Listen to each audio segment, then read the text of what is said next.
qiyomat mahshargohiga borganda Alloh taoloning huzurida turgan paytda bir kecha-yu bir kunduz hisob kitob bo'ladi. Bir kecha-yu bir kunduzda 1 million yil deylar. Yarim kuni 500 ming yil.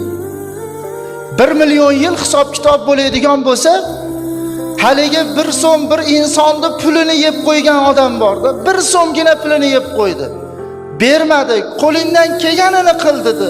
U ololmadi o'sha 1 so'mni. Qiyomat kuniga borganda 1 so'm yegan inson 100 yil hisob kitob o'tib borsa-yu 900 yil orqada bordi. Hajlari bor, umralari bor, namozlari bor, taqvo hamma amallari bor-u 1 so'm birovni pulini yeb qo'yganda hozir jannatga kiradi deb turilgan paytda Alloh aytar ekanki, birovni pulini yegan inson, haqqini yegan insonni men jannatga kirgizmayman, to'yinki o'sha pulni egasi rozi bo'lmaguniga cho'rdirki. Alloh aytar ekan, chekkaga surib turinglar. Qiyomat mahshargohi bunaqa dasturxonning atrofida bunaqa chiroyli libos kiyib o'tiradigan joy emas.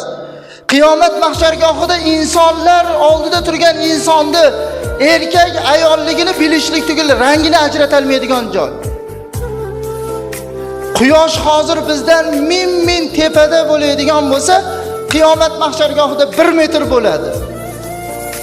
O'ngisi bo'ladi hozir teskarisi ekan. Miya desa choy qaynagandek qaynab turadi. Tillar ko'krakka, kindikka, tizzaga, yerga tegib turadi debdilar. Shu joyda 900 yil kutib turishdi ayting. Birovni 1 so'm puli uchun. Vaqti soati yetdi, 900 yil o'tdi-yu, haligi odam keldida, "Kechir o'rtaq, 1 so'mingni men yeb qo'ygan ekanman. Shu 1 so'm uchun men 900 yil hozir seni kutib turibman. Jannatga kirishlikka meni namozim bor, iymonim bor, ro'zam bor, zakotim, hajim bor, xayr-u saxovatlarim, umralarim bor. Yetimlarning boshini silagan, kechalari turib namoz o'qiganlarim bor. Seni shu 1 so'mgina pulingga men qarab turibman-da.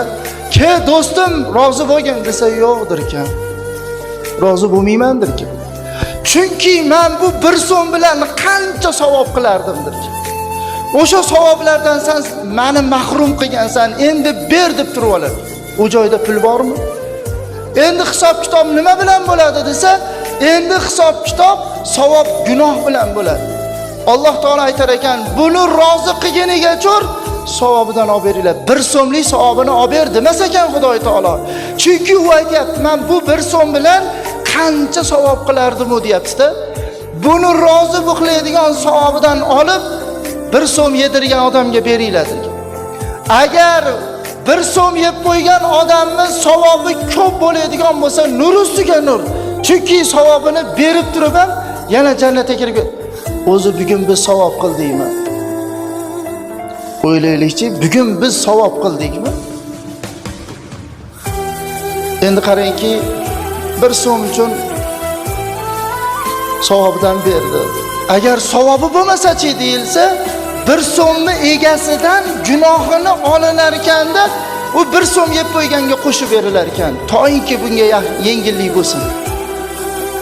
Bir tarsak urganam, bir mush urganam, tepkilaganam, kalla qo'yganam, hammasi shu. G'iybat qilganam. Hasan Basriy rahmatullohi alayhi aytgan ekanlar. Agar Alloh Qur'onda g'iybat qilishlikni qaytarmaganda edi, men onamni g'iybat qilardim dedi. Nimaga desa, chunki g'iybat qilgan odamga g'iybat qilgan odamni savobidan olib, g'iybat qilingan odamga qo'shib beriladi.